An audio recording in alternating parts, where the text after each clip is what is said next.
Morning. Nice to have you with us today. Later on, after the 10 o'clock news, we're going to learn about some activities at the Saginaw Art Museum. At 11 o'clock, Peace Lutheran Church and School will be the subject of the program. But for today, with those chilly temperatures outside, perfect weather to form ice. And if you've got ice, you might as well do something with it. And that's exactly what's going to happen at Hoyt Park. With us this morning from Saginaw Parks and Recreation, we say good morning to Brian Leckel. Good morning, Art. Good morning. Pond hockey. When was the last time we thought about that? Well, it's been happening down at Hoyt for a number of years, more than a century, really, right? Folks have been skating and sledding down at Hoyt Park since the early 1900s. Really an amazing venue down there all year round, but especially in the winter when we have these colder temps. Yeah. And so pond hockey is taking place, and you can go down and have yourself a great time. Enjoy yourself on the ice. We'll talk more about that. But the one that fascinates me is February 14th. How long have we been racing outhouses in Saginaw County? This will be the 12th annual Outhouse Race on Saturday, February 14th, and I think that certainly raises some questions. What is outhouse racing? It raises more questions about our sanity, but yeah. and last year, if I remember right, ESPN actually covered it.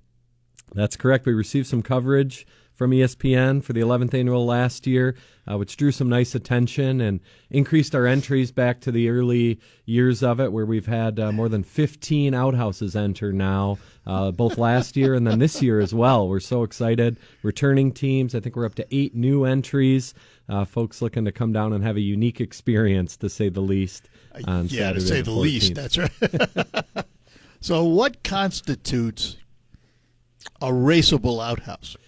Yeah, so we leave the kind of parameters intentionally broad to have the most creativity possible. Really, the only requirements, there are some structural height and length, 3 by 4 by 6 tall. But you can accomplish that 6 feet tall with a flagpole or things like that. But that means we've had entries from maybe a more traditional-looking outhouse with a standard half-moon door and those types of things, up to just looking through some older photos. We've had a bicycle outhouse before. Yeah. We've had a wet floor sign, all sorts of things. And so that everybody knows, they do not have to be operational. They do not have to be operational. They do have to have a toilet seat installed, which is going to have a rider on it during the races. So you'll have... Somebody has to sit. Someone sits on the seat, that's correct, yep, and up to 4 individuals will push or pull that outhouse down roughly a 200-foot-long track in head-to-head competitions, about 35 races on the day before we crown a champion of the 12th annual Outhouse Race. I don't believe it. And this is going to be the biggest turnout? It's going to be right up there, absolutely. We were just reviewing some statistics the City of Saginaw shared through some of their park entry data and things like that. Last year's event had more than 3,000 people come through Hoyt Park on that Saturday. So this Saturday, February 14th, we're anticipating another big crowd, of course, for the outhouse races. Of course, for the pond hockey, we're going to chat more about. But the races begin at 1 p.m. on Saturday the 14th. But there's all sorts of activities going on. Of course, sledding on the hill is open daily. The warming house will be open all day on the 14th. And we're also giving away some sleds. Starting at noon, we have 140 sleds we're going to give away to youth and families. And all of this is on the 14th. No charge to participate, to look.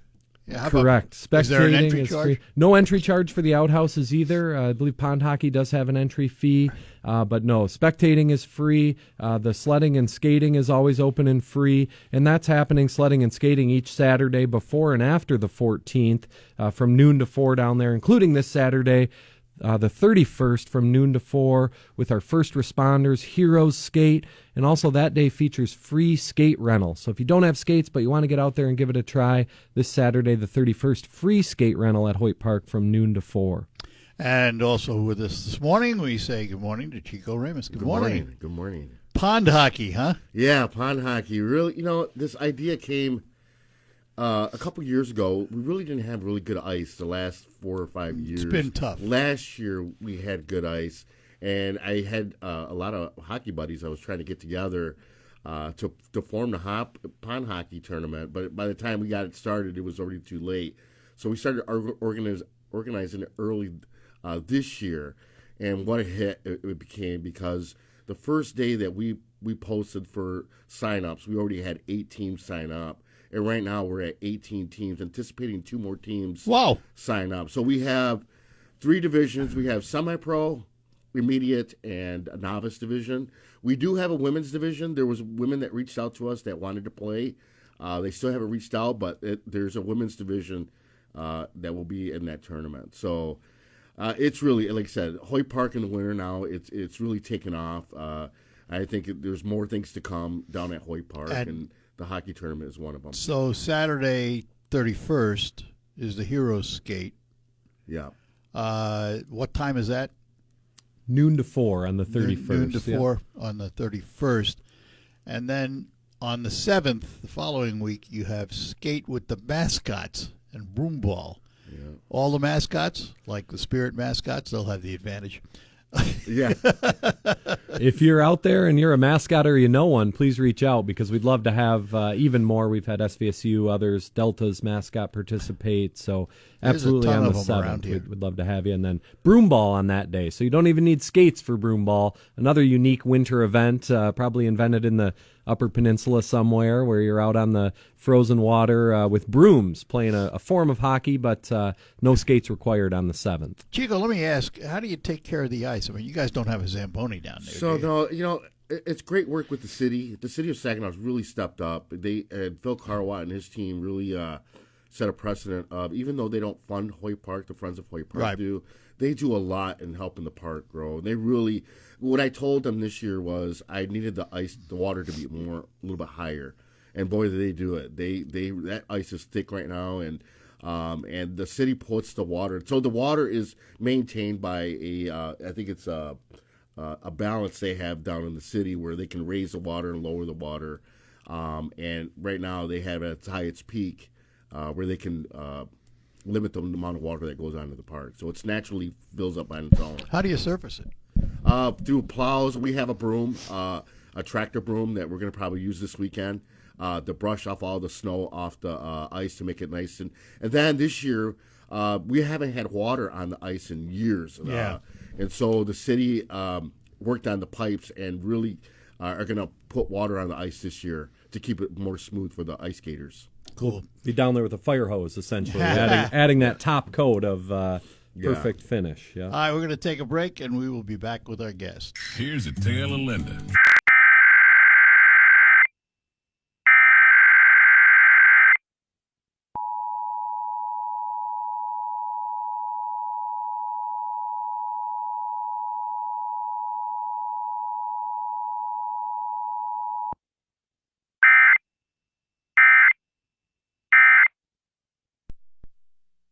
This is a test of the emergency. All right, we're back with you here on WSGW in studio from Saginaw Parks and Recreation. We have Brian Leckel, and from Pond Hockey down in Hoyt Park, we have Chico Ramos with us this morning. Brian, the outhouse races are just one of the many things that Saginaw Parks and Recreation do. What's coming up besides that? Is it a busy year? Yeah, we're really excited. We had a busy off season this year, and this is on the heels of our busiest ever summer in the parks. Just between Immerman and Haithco, Memorial Day to Labor Day last summer, we had 114,000 park patrons. Are you kidding? I'm not kidding, and that's up from 30,000 or so in 2015 and about 70 or 80,000 just before COVID. And we're seeing that trajectory of folks getting out and using the park, so we love that. And it was a busy off-season for us. We started some significant capital improvements at Immerman Memorial Park, which is one of our busiest parks. So we're renovating the restrooms and adding a new restroom out there, canoe kayak launch, renovated the existing boat launch, and adding pathways to all our park amenities. So that project has really taken shape. We're also building a trailhead just up the road here in Zilwaukee on the south end of the Bay-Zilwaukee-Bay-Zil Trail. And both of those projects we anticipate having ready for Memorial Day of this year. So we're excited to welcome those new projects. We're excited with the amount of park patrons we have visiting our parks, and of course the programs that we do. This will be our 35th annual youth fishing tournament on Saturday, June 6th. Just hundreds and hundreds of folks coming out, utilizing their parks, participating in some of the programs we offer, all those great things. And this is just the prelude. Absolutely. Then you got the summer. Yes. Oh, you got the summer. It's always amazing. We will be back with more. Gotta go.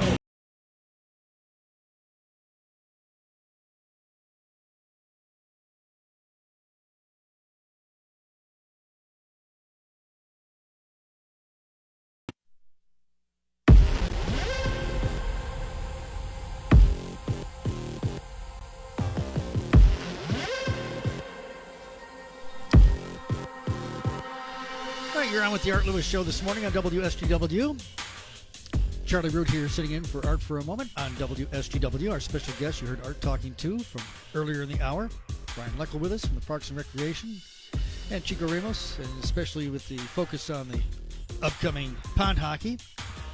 We'll get back to that in just a moment. Brian, I wanted to just do a little kind of follow-up on something that Art was getting into because he was talking about things that were up and coming and some of the exciting things that will go on. How far in advance do you have to start to talk about things that you hope to do? You know, this sounds like a cool idea. When do you start working on things that would be coming up in the spring, the summer, the fall? Sure. Yeah, I think summer planning is well underway in terms of our program schedule and those types of offerings. So that really takes place kind of in the off season, maybe 3, 4, 5, 6 months in advance. But then longer term, you know, some of these major projects, capital improvement projects, when we go out and seek a funding grant from the Michigan Natural Resources Trust Fund, we'll apply, and April 1st we'll apply for a couple of those projects. And those are really 2 years out from actual construction. So there's definitely some longer range planning that goes into it. But in terms of our program slate and our summer planning, we're in full swing on the planning right now and ready to roll out a great program offerings for this spring and summer. So let me bring it back then for a moment for the outhouse races, because this has become an annual event. It is on Valentine's Day, as you're talking about. How soon, though, do you start thinking about next year? Yeah, we started meeting in the summer to talk about the outhouse races, and it was very timely because our ESPN broadcast aired, I think, on August 1st. So that really created a buzz, and it's since been on ESPN, a couple of reruns and things like that. But we started in the summer talking about that positive momentum and that kind of national exposure, which really boosted our attendance, and we wanted to make sure we retain some of those previous teams, but also recruit some new, which we've done very well on, and we have, I think, 8 new entries this year in the outhouse race. All right, and we'll continue to talk about that so people know how they can get involved. Chris, Chico, I'm going to turn back to you just for a moment. Yeah. Especially since I walked in and I see you wearing your pond hockey wearable. Yeah. Yeah, it's really been a hit. The sweatshirts, and we partnered with Sandlot Sports, and they're producing a lot of the shirts for us, and T-shirt shop in Saginaw also is promoting a lot of our merchandise for the pond hockey tournament, and it's really kicked off the merchandise as well. So, for those that maybe don't know what pond hockey is, because it's different than regular hockey, right? What's the explanation? You know, there's really no contact, even though there probably will be contact, and it's not a regular goal. They're boxes that we have to build that I have 2 holes at the corner. That it's really a skill pond hockey tournament, you know, and it's not your traditional hockey tournament. It's not as big as a rink. It's probably about 60 by 80 area size wise. We'll have 4 rinks that day for each division. We'll start Friday. Well, actually, we're going to start Friday the 13th under the lights, which is going to be kind of cool. Friday under the lights, and then we continue on to Saturday at 9 o'clock, all the way up until the Owl House races. We stop about 12:30, 12 o'clock, so all the hockey players and all the people that are there can go watch the Owl House races. And then when the Owl House race is complete, and then the hockey tournament will resume for the championship games. Wow, nice way to tie it all in together. Yeah. And this is also, as you mentioned, the goal is different. There is no goalie. No, there's no goalie. It's a skill. And are we talking 3-on-3? Or This is a 4-on-4, It is a 4-on-4 okay. tournament, 6 max. It was $300. We try to keep as the director of Hoyt Park, I was trying to keep the cost down to bring a lot of teams to Hoyt Park to experience what it's like to have that. We have not had hockey there in a long time, and this was something that as soon as I became the director, just a light hit. Because I had a lot of hockey friends, and I've talked to them all the time. Wish we had hockey, and I'm like, if one thing I'm going to do is if we talk about something, we're going to make it happen, and it did. It like I said, it literally blew up, and it's the talk of the town of the hockey tournament, along with the Owl House races. I think it's going to be a great weekend. There are some famous. I'm thinking up in the UP. Pond hockey tournaments. It's pretty big out in the UP, and that's where the kind of the idea came from. I was wondering, did you talk to anybody? No. So the guys really on our committee, one of the guys, TJ Simerson, who was going to be here today, but he had the flu, he played a semi-pro hockey. Jay Wobio, a lot of those guys that are on our committee are all hockey players, and they all played in those tournaments. And so they knew a lot of those tournaments. So when I knew I had to get the committee together, I knew from my perspective, I didn't have the knowledge that those guys had. They all played in those tournaments, and whether it was in Wisconsin or the UP, they played in those tournaments all over. And these are semi-pro players that played either college or, like I said, with the Lumber Kings. And so they've had a lot of hockey experience. When I got that committee together, they're the ones that really put it together. I put the team together with the help with TJ Simerson, and those guys put it together and how the tournament was going to be. So I think it's going to be a great year for it. Now, are we still eligible? Teams can still enter? Or Sunday is going to be the deadline for the teams. Right now we're at 18 teams, which is I really wasn't thinking there was going to be that many teams right off the bat, especially at Hoyt Park. So to have at least close to 20 teams playing, that's going to be pretty awesome. Well, especially for a first year, because it's like you never know what happens. Yeah, after next year, what's going to happen if that hockey tournament is successful? There's going to be a lot more teams coming in, and we encourage women hockey to come. I know it's pretty big in Detroit and Chicago. Some teams have reached out to me and about women's hockey, and we would love to see that down at Hoyt Park as well. Yeah. I play a little pickup hockey myself. There are some women that can play on a men's team. Oh, yeah. The configuration will be set up that people will be able to come and sit and watch, or okay. Yeah, people will come in either side. So we made the park on each end. We opened up a little ice where people can come watch on both ends. So the Owl House races will be on Diamond 4 out in the ring. So it'll be kind of a little bit separated, but it's going to be all really together. So it's going to be pretty much everybody's going to be spread out in that just general area. Even from the warming house and the porch that's on the warming house, a beautiful building that's just been renovated as well. You'll be able to watch both outhouse races and pond hockey from that vantage point too. So you can step inside and warm up and grab a beverage or free cocoa and cookies, and then come out on the porch and get a little closer to the action. And we'll have a live DJ Saturday playing music all day. His name is Steve Kinzer. He'll be our DJ for that, and he'll be playing music by the. I guess that's what they do in the pond hockey tournament. They have DJs playing out there during that time. Wouldn't surprise me because it is a little bit more free form. Right. And so let's get back for a moment on the because you're tying this all together, which I think is a wonderful thing. Are you still taking entries for the outhouse races, or is that closed? Or? We are. We're taking entries until Monday the 9th, February 9th. And then we'll do just a week out. Yeah, so we've got a little bit of time still if you're considering putting one together. And then we'll do kind of a bracket draw. So that's a double elimination style bracket. And, of course, we need to have that structure in place. So Monday the 9th will be the last day to sign up for the outhouse race itself. There are also, though, a couple of entries with outhouses constructed that are still looking for participants to help push those down the track. So if you're out there thinking, boy, I'd love to participate, but I'm not sure if I could construct one in time, reach out to us, Positive Results Downtown in Saginaw, or contact me at Saginaw County Parks. We'll get you connected with the team and as close to the action as you can be right on the track. You'd be a free agent outhouse participant. Yeah, absolutely. to do this? Can we do this all online? Do we have to call for either the outhouse or the pond hockey for signing up? We have a link that we have a Google form link that people can get on, and it's pretty easy. Teams are pretty easy to get on, and then we notify the teams right away that they're on the roster. So, but again, the last day is Sunday to register for the team, and we do that because of every player on the team is getting one of these sweatshirts, and they're also getting drink tickets. Each player is getting two drink tickets as well. So we want to make it minimal, but we want to have a fun for everybody to take this. This is our first annual, so we wanted to go big, and it wasn't so much about making money for the tournament, but it was more of giving back to the community, especially the hockey community. And again, at least for the pond hockey, there is a registration fee. Understandable. Right. I mean, there are some costs that are involved to set this there whole was thing a up. lot of help from our sponsors, too. Yeah. We have Next Year, Local 1098, Laborers Union, Right Way Automotive, Bruce's Bar, just some of the sponsors that really help, because we have to build the hockey boxes. We're doing that this Saturday with our committee, and things like that, the logistics of everything. So there is a cost to putting these together.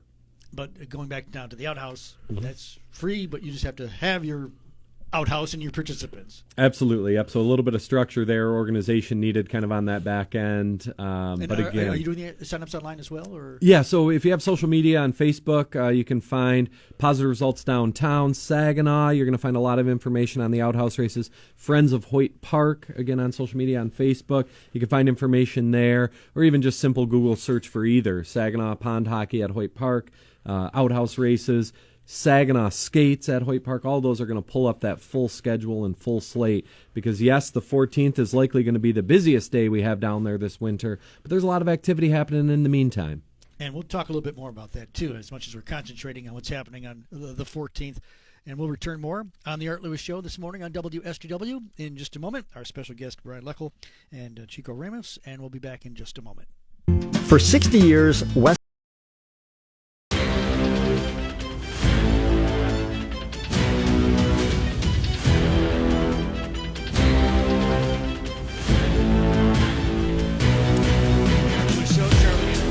time on WSGW, and we're at 9:45. We're having fun talking winter activities. You know, people complain and moan. It's cold, it's snowing. But the people that enjoy that kind of weather, there are lots of things to do beyond what you think traditionally when people think about the skiing and the snowmobiling, and that's fine. This morning we're having fun concentrating on the outhouse racing. That's going to happen at Hoyt Park, as well as the pond hockey on Valentine's Day. Our special guest, Brian Leckel from the Parks and Recreation, and Chico Ramos, who's the organizer of the pond hockey we're talking about. But let's advance it a little further, Chico. In fact, well, I'm talking about pond hockey with you, but you're actually overseeing what's happening at Hoyt Park too. So beyond that, let's talk about some other things that are going on, because Hoyt Park has really become a busy place. It has. The last couple of years, it really ramped up. To bring other tournaments to Saginaw. You know, last year we were able to bring USA Softball, which hasn't been here in over 20, 30 years. And to bring them back, not only are they coming back, they're bringing other divisions as well to Hoyt Park. So they'll be here the third weekend in July for men's modified, which we haven't had modified in a long time. And then we're having Class B, C, and D men's fast pitch on the first week in August. So it's going to be a pretty busy summer. We're pretty booked for the whole summer. From the second week in April all the way to October, we have almost something every weekend down at Hoyt Park. So, and we had so much tremendous response from our Facebook page. The people that are really excited about how they can go down there. People just go down there and just watch games. They can just sit there, and I think that's the love of the game. You know, when USA Softball came last year, we had a lot of the older guys, older umpires, older commissioners that came down and watched, and they haven't been down at Hoyt Park in a long time. And so that was really good to see that they come down and relive some of their memories that they had down at Hoyt Park. Well, it's such a great history that yes, they kind of went by the wayside. I mean, as things happen. And hockey was that history down at Hoyt Park. You know, we had the rink there for a long time, and the hockey wasn't relevant there. We had the ice skating thing, but it needed somebody to have that mindset that this is something we're going to do. Then talking to people about, hey, we can make this happen, and it did. So and just beyond this, you were talking to something I think we should bring it to the attention on the air, because winter will still continue, but you even have other winter events that are going on. And yeah, special event coming up in a couple of weeks. Yeah, 2 weeks after the pond hockey and the Owl House races, we're working with the Mustard Seed, and it's called the Coldest Night of the Year Walk. And the funds for this walk will benefit homelessness in our town. So I love partnering with the Mustard Seed. They're a great organization. And so I'm working with Amy Rowe on that part of it. They have a committee that's really putting that together, but I think it's a great cause. We want to be more community oriented as well, and reaching out to the community. Like I said, this year we did a couple of Halloween events. Hoyt Park reached out to the kids and gave out candy along with other organizations. So we want to be more out there as part of the community as well. And from your perspective, Brian, let's talk a little about into future. I know there was kind of a mention earlier, but some of the planning and things that we'd like to highlight when it comes to your position and your involvement in the Parks and Rec.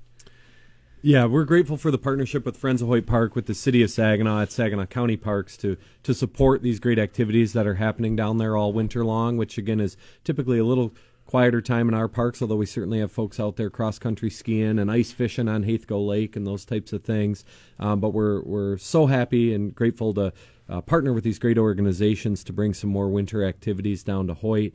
We Saginaw County Parks helps coordinate the Summer Youth Baseball League that's been happening down at Hoyt for a number of years. 250, 300 kids playing baseball from not just the city of Saginaw, but across Saginaw County. And so we love doing that, and we love working with these organizations and thinking about the future, thinking about what else could be happening down there. We're doing open skating and warming house open 6 Saturdays a year right now. And, of course, we added, with the help of the Memorial Cup Legacy Project, a heated pavilion. So if you're down there sledding on a Tuesday night, you got a little bit of warmth in that pavilion while you're sledding. But we do like thinking about the future, too, because there's likely folks that would come down and skate more than just Saturdays and would want that warming house open. So from Saginaw County Parks' perspective, we're always looking to partner with our municipal communities, our nonprofit partners, and we have a great example of that down at Hoyt Park in Saginaw. And we talk about Saginaw County Parks. Remind me, help me out at the count and what parks we're talking about. Yeah, so we operate and own 7 parks officially in Saginaw County. From right next door here, Haithco Recreation Area, Immerman Memorial Park, Price Nature Center, Ringwood Forest down south of St. Charles, Veterans Memorial Park north of the Zilwaukee Bridge on the east side of the river, our newest county park partnership with the Michigan Department of Natural Resources, Saginaw River Headwaters Rec Area, former Saginaw Malleable Iron Plant right in the southwest side of Saginaw. That's a 370-acre preserve out there, which is undergoing some really neat habitat restorations and has been incredibly popular for hikers and wildlife enthusiasts and folks fishing, that type of thing. But altogether, that's just under 900 acres of parkland that we work to manage, and Saginaw Valley Rail Trail, of course, and other trails that we support, over 20 miles of rail trail in the community with a relatively small staff team. We have 6 full-time staff, and we are hiring right now our seasonal staff team of about 35 folks each summer. If you're interested in a seasonal job to work outdoors and with great folks, give us a look up at Saginaw County Parks, hiring right now for our summer season. Is there a way that we can put into, I don't know, any kind of terms that you can look at and say, we know here's the economic impact, let alone just the impact of what it means to have the park system there? I mean, we're talking an importance to the neighborhoods as well as the businesses. Right. Oh, yeah, absolutely. I mean, speaking to the tournaments themselves, I mean, the Convention and Visitors Bureau could give you some really specific numbers. But when you think about 30 teams or even 20 pond hockey teams coming down to Hoyt Park or 30 baseball teams in the summer, of course, it's not driving in, showing up at the park, and heading home. You're heading somewhere for lunch. You're probably gassing up a vehicle. If it's a 2-day tournament or a 3-day tournament, you're spending the night in a hotel. that economic impact has ripple effects across our community, not just the entry fees you pay to the organization that's coordinating it, but it has incredible impact across the community, as I said, in a variety of sectors as folks are coming down and checking out the city or traveling elsewhere in Saginaw County, exploring and ultimately spending a few bucks. That is an incredible economic impact. And again, that's from the tournament perspective, but the same holds for spending 4 or 5 hours out at Haithco Recreation Area. If you're there across the lunch hour, you might be ordering food in or taking a quick trip up the road to grab a bite to eat before you come back. There's incredible economic impact, and that doesn't even get into the outdoor recreation end of it. If you're a fisherman and you're ice fishing on the Saginaw River right now, you're not just buying bait when you stop in the store. You're grabbing all that new tackle, maybe a new rod or an auger. I mean, there's big bucks in the outdoor recreation industry. It's over $1 billion industry in Michigan.